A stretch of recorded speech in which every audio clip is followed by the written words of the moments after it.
This is Future Fork, a show that explores the world of food and the decisions we can make today that will shape our future.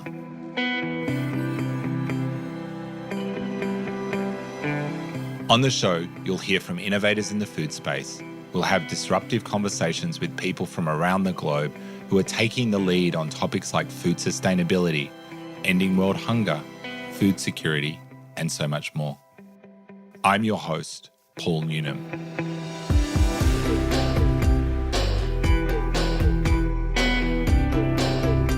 Today on the show, I'm joined by Josh and Rebecca Tickell. Josh and Rebecca are award-winning documentarians and environmental activists known for their work in promoting sustainable energy and planetary solutions. In today's episode, Josh and Rebecca talk about their latest film, Common Ground. It follows the award-winning Kiss the Ground. They also discuss the power of storytelling and soil. And Josh and Rebecca share the powerful impacts of regenerative agriculture that they've seen. Let's get into it. Josh and Rebecca, welcome to the show. Thanks for having us. Thank you. It's so great to be here. Firstly, congrats on the film. It's beautifully made and compelling, and I'm excited to dig in and talk a little bit about it. But I want to start first with you sharing a little bit each on how you got into this space. How did you get to this point of having this beautiful film that's so timely and impactful coming out and it being exposed to the world at this point? Well, I think we've both been on different journeys. You know, I think everything that we've done has led us to making common ground. So I started off in show business as an 8-year-old. I was in an American Christmas classic. Actually, it was international, called Prancer, where Sam Elliott played my dad. And I learned at a very early age the power that movies and specifically storytelling have in being able to really create change in the world. Like you can touch a person's heart. You can change a person's mind. You can alter the course of history through storytelling and even through watching a movie. And so I learned that very young. My story for 1 second to mention that Josh grew up in Louisiana in Cancer Alley. So an area known as Cancer Alley with 150 petrochemical companies within a 100-mile area, and witnessed firsthand in his family the health impacts from exposure to that pollution. So he went off to Germany and was studying on a Rudolf Steiner sustainable farm and saw that they were making their own biodiesel from the rapeseed, and they had a closed loop system and they weren't using fossil fuels. And so he came back to the US and wrote a book that taught people how to make biodiesel and had a van called the Veggie Van that he drove across the country, and he was on the Today Show. So anyway, to make a long story short, I saw him on the Today Show. And I remember that moment so clearly because I just remember thinking, wow, look at this human being who's had this interesting background, adverse childhood, who's now used that as momentum to turn this into an opportunity for healing and to make things right. And I was just so inspired by that. Fast forward, I come out to Hollywood as a young adult to make movies. And I ended up getting cast in like all these horror movies. And I realized when I was playing a succubus giving birth to a giant squid-like baby on the basement floor of a monastery that it was definitely time for a career change.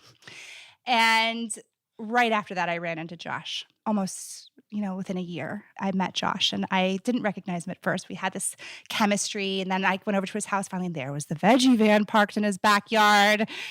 And he showed me the footage that he'd been working on from what was our first film called Fields of Fuel at the time, became Fuel. And that was about how his story and about fossil fuels and how we can get off of oil and we don't have to go to war for oil and that we have all the resources we need right here. And I knew sitting there, the van behind me, Josh next to me, that I was going to devote every single minute of my life to telling stories that mattered, that made a difference for humanity. And that was our first film. It was called Fuel. And that won the Sundance Audience Award back in 2008.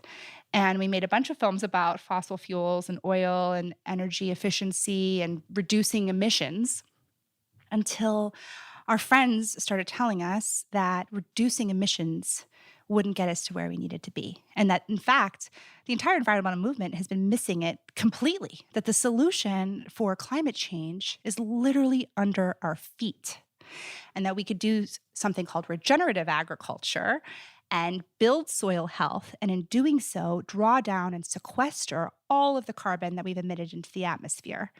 and also grow nutrient dense food, and also have farmers actually make a profit for a change. And I think in that moment, we were a little bit hesitant to go from making films about oil to making films about soil. Cause you've heard the expression dull as dirt. We thought, oh gosh, there's not going to be anything harder to make a film about than movies about dirt. So a 7-year journey went into making the film called Kiss the Ground. And I think that was our 17th film. And at that point, in about 15 years, we've made 20 films now. And Kiss the Ground really, it did exactly what I have always dreamed of being a part of, which is it touched the world. It changed people's minds. It touched people's hearts. And ultimately, it galvanized the regenerative movement. And so storytelling has the power to change the world. And that's what we've sort of tapped into. And that's led us to soil regeneration. And we've realized that everything that we've done along the way has led us to this topic, to this message, because it's so critically important. And this is our method of getting that information out to the world. Anyway, great show. Thanks for having us on. Oh, did you want to hear from both of us? Oh, okay. Yeah. I was gonna ask, what's your take on this story now, Josh? What I was going to add to that extremely eloquent monologue was that, I got pulled into the environmental movement unwittingly at 6 years of age. My mom dragged me to a protest, stuck a sign in my hand, and I was then in the middle of Australia protesting nuclear uranium mining, which at 6 years old didn't really understand the implications of that. So having been brought up inside the deep ecology movement with real activist kind of parental roots and sitting in, meetings over and over and over around the world with different people doing different activations. And then eventually that became my life. There's always been a question in the back of my head: when is deep green ecology going to touch mainstream? Because we see mainstream movements and they're often very ephemeral. It's like Mothers Against Drunk Driving, or it's something that's very, very, very acute and now. It's an issue of now. But powerful movements have staying power, and you can see their effects many years after they take place, like the conscious revolution of the 1960s, the beginning of the environmental movement after people saw that first picture of the Earth from the moon, Earthrise, starting in 1969. And so being involved, being in the middle of every aspect of the environmental movement, from, protest to lobbying to arrests to, everything that I should and shouldn't have done, I always wondered, is there going to be a point where this catches? Is there going to be a point where we realize our inherent disconnect from nature? And to Rebecca's point, when Kiss the Ground came out during COVID, people were stuck at home. Many people were sick. There was this desire to make a connection between our bodies, the food we eat, and the soil. And that's part of why Kiss the Ground took off. We thought that may have been the beginning of a movement, but we didn't see the movement start to catch fire until Common Ground hit theaters. And, it's only been in 200 theaters. It's not like The Avengers. It's not in 2,000 theaters, Relative to popular conscious, we're still in a very niche groove. But the groove has ignited. And maybe the 100,000 or so people that have seen this thus far in theaters, maybe that'll double or triple by the time it hits streaming. When it hits streaming, it's going to be 100 million people. At which point, I think we can safely say this is, in fact, a movement. And we have to switch our thinking and our talking and our understanding of what regenerative agriculture is as a group. It's not a film. It's not even a bunch of nonprofits. It's truly something that wants to happen from many different standpoints. It's an intersectional movement. It covers racial justice. It covers food justice. It covers eating choices. It allows for a multitude of people. It allows for vegans. It allows for omnivores. It allows for people who live in other countries where those food choices are luxuries, and where the choice of whether or not to eat in a given day isn't even a choice. It's just something that might or might not happen. So it's a very powerful movement that stands for transparency. It stands for inclusion.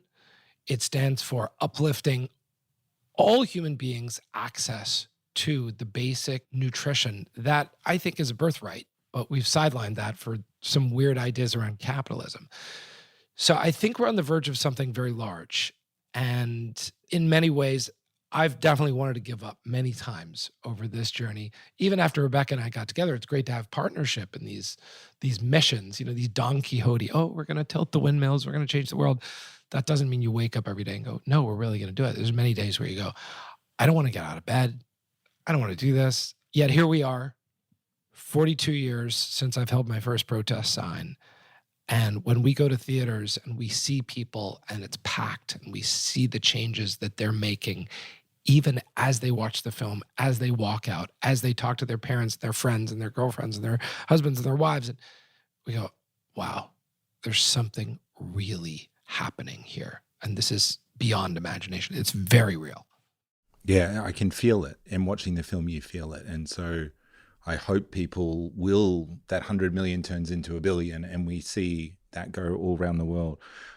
You mentioned regenerative agriculture. This is something that people often hear about. What is it?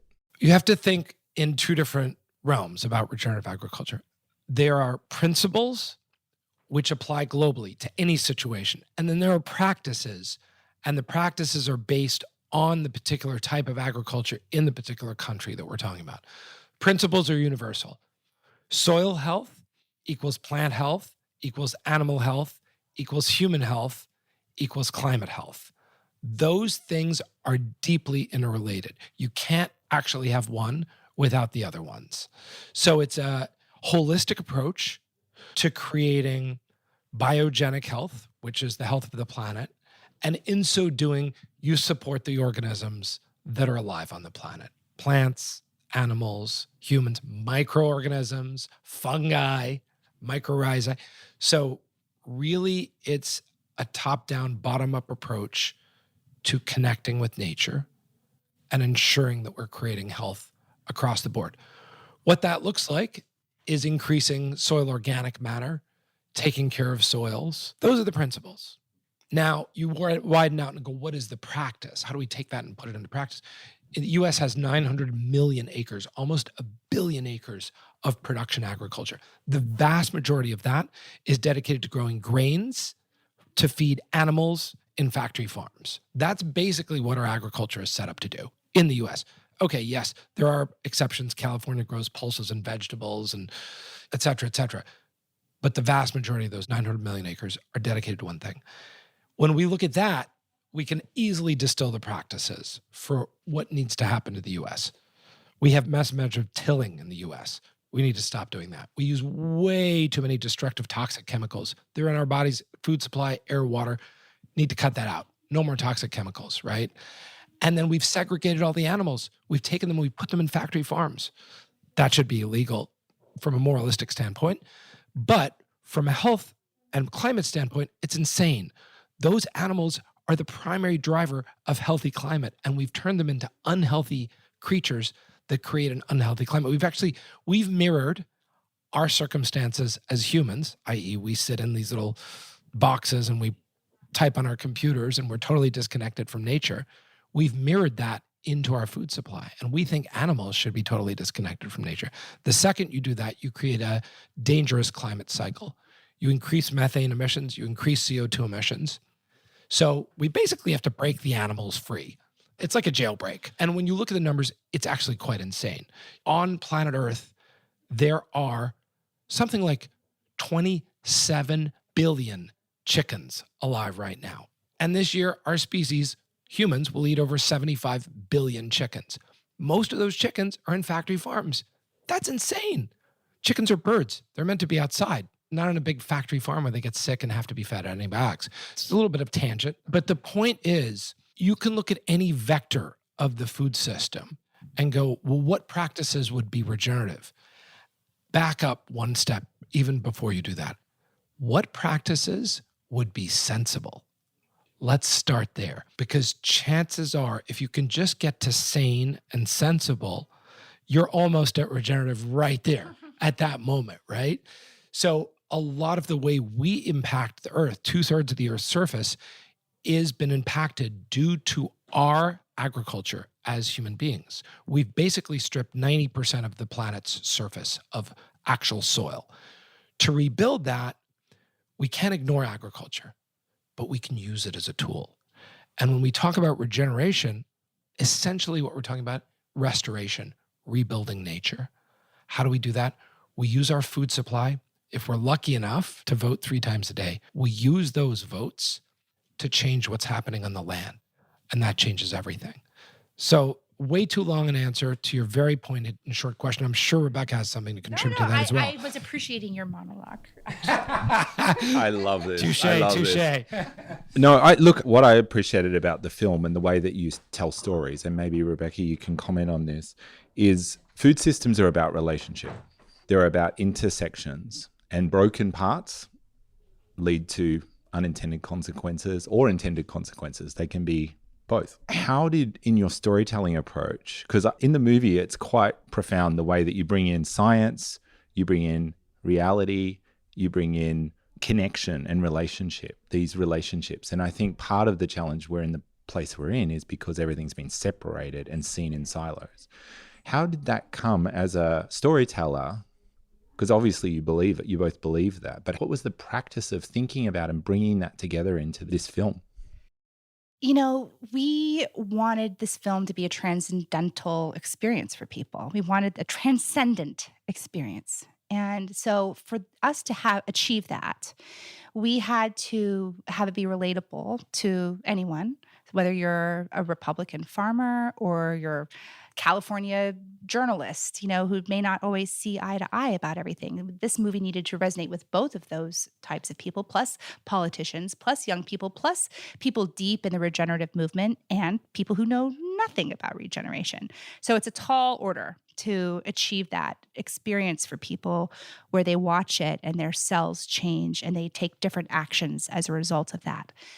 So I think part of it was making sure that everyone was represented. All the voices were represented that needed to be represented, especially the ones that have been underrepresented around regenerative agriculture, indigenous, basically BIPOC people have been pushed to the side in this movement for a long time, which is kind of ironic because a lot of the knowledge and wisdom we have comes from their expertise. And so it was really being inclusive. It's the nature of regeneration. It's community, it's connection, it's working together in symbiosis as a collective, because when we're siloed into our own little worlds, there's no workability there.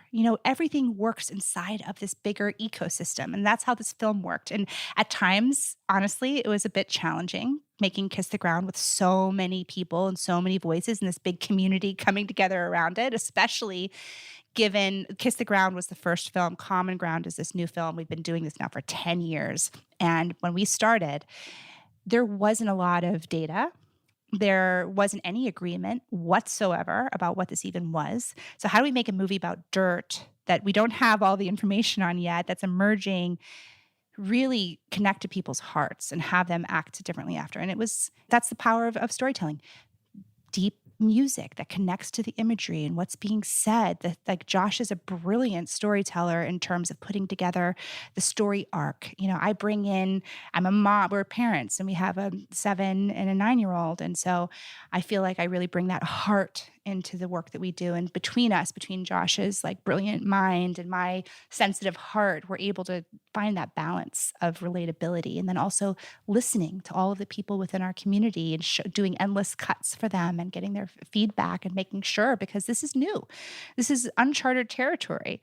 And we wanted to make sure that we really did justice to the message that it contained and making the film as powerful as possible. And I think that Common Ground really achieves that more so than Kiss the Ground, because it pulls back the curtain on what's not working. It has that contrast, and then it shows clearly all the people within the movement that are doing it successfully and proving that it does work. So I think when people see that, then they're convinced. And then they also get the data, and we use really slick graphics. We love it's a lot of information. So we have to explain it to people in a way that's digestible. And many people are very visual, so that extra layer of animation really helps. And then just finding really great people who are in this field and then in the field, regenerative agriculture, and then connecting with them and learning from them. I mean, we've learned so much on this journey. Everything that we're talking about right now is a result of that connection, is a result of our community and the wisdom of all the people that we're in this movement with. Let me stick with you. You were talking about how you bring different parts to this. When you think about your own food journey, how has this movie impacted your approach to food? Man, that's a great question. Even when we were making Kiss the Ground, I don't think we were 100% devout, sort of regenerative, organic eaters. It was kind of like a little here, a little there. We can do it. But after we started filming Common Ground and we started learning about these chemicals and we started really understanding the way that the food system works and the science and the studies and how those studies have been corrupted and altered to benefit the chemical companies that are making the profit. And then we looked at our own family and we looked at our own children and we looked at our own health. We realized as messengers of this message, we weren't even doing it right. And Josh has been, to his credit, he's been a huge advocate for this. I mean, I think we both had our moments, but we did change our diet significantly. We stopped eating a lot ultra processed foods. Our farmers, so we grow a lot of food and we eat, the best meal is a meal that we can grow in our own yard or someplace close by. So that really changed for us as well. And then the other thing that changed for us, and all the bread and the using glyphosate as a desiccant to dry it out at the very end. It's like once you realize that glyphosate is sprayed on all of the wheat in the United States right at harvest as a way to make it last longer on the shelf, and that spray is designed to kill bugs, and what's inside of us, what's in our gut, that intelligence of our gut. We talk about our innate wisdom from our gut. That's life inside of us, and we kill that when we eat foods that are sprayed with glyphosate and with pesticides. And I think we can see the result of that really clearly in the world.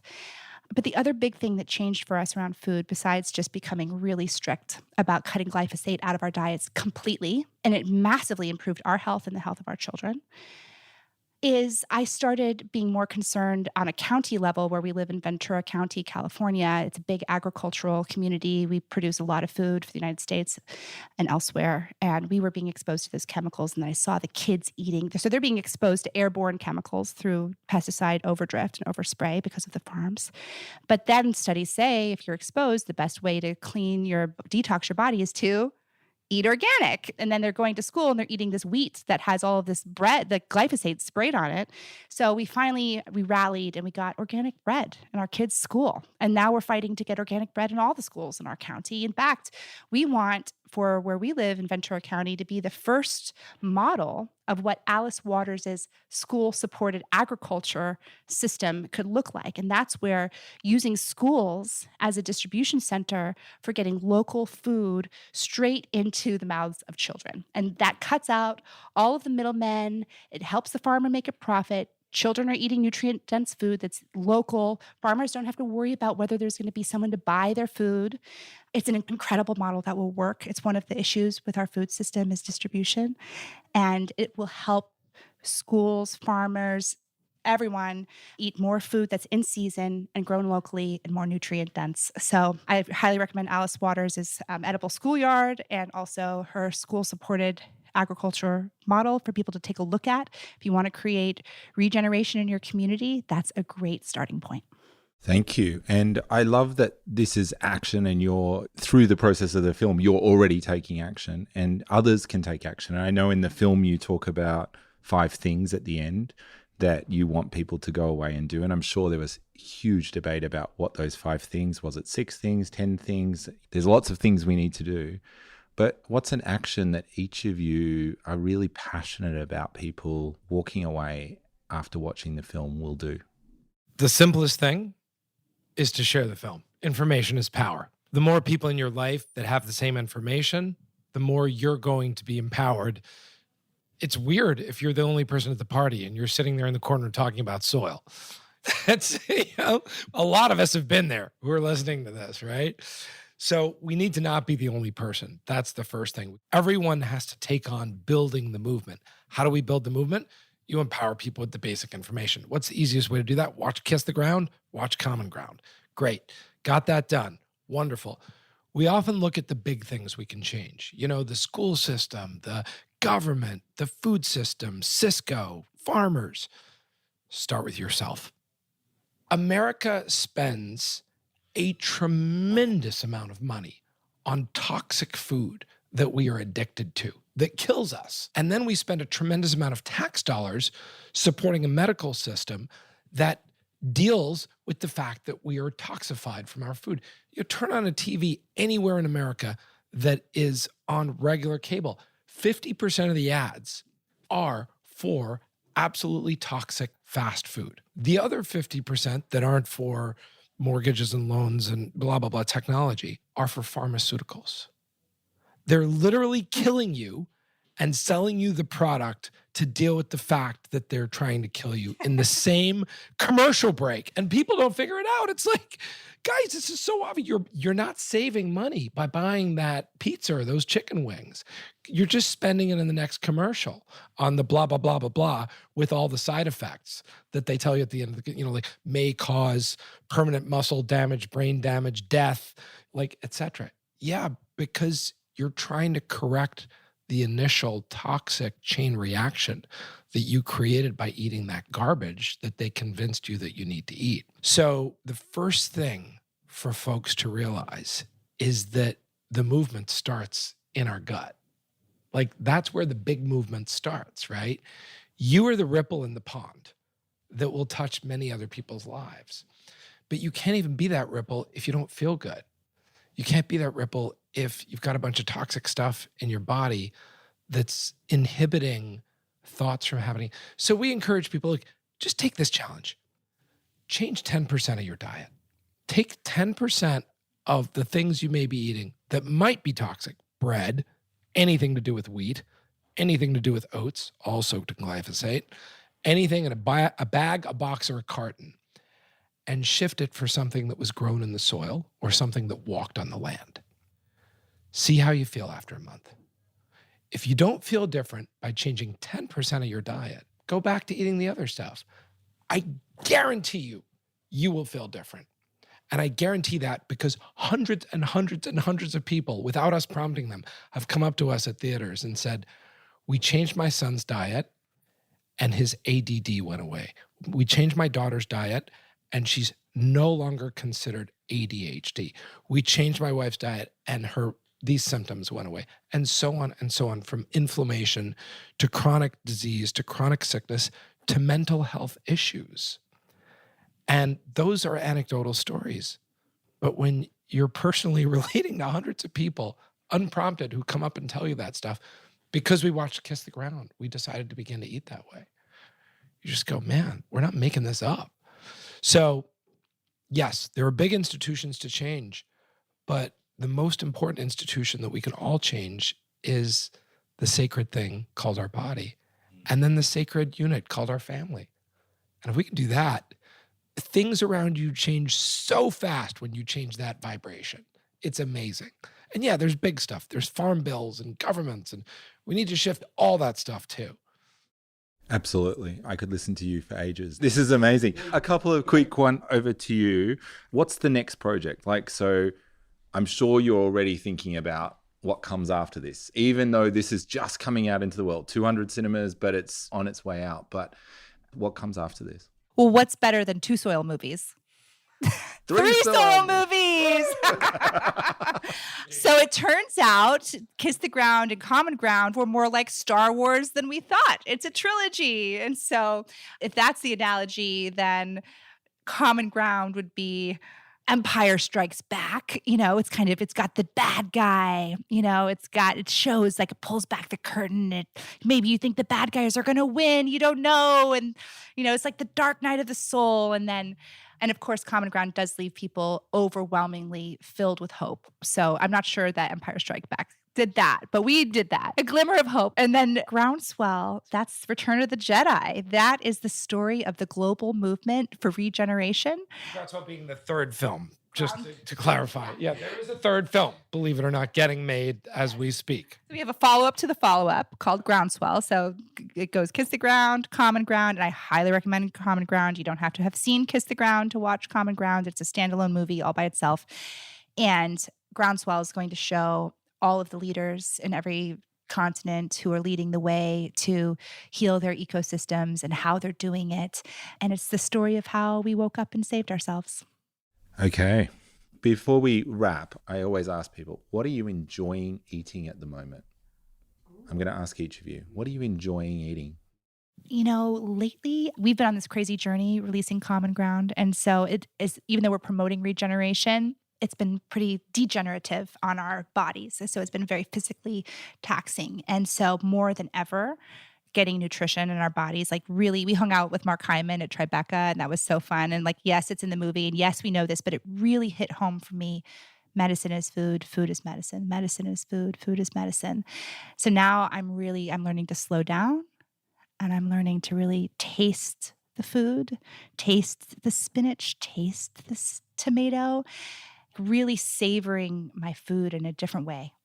You know, that's a sacred act to eat. And so for me, I've been learning how to fall in love with vegetables, raw vegetables, and just like a good tomato. I'm actually salivating thinking about. You make me so unbelievably hungry. Yeah.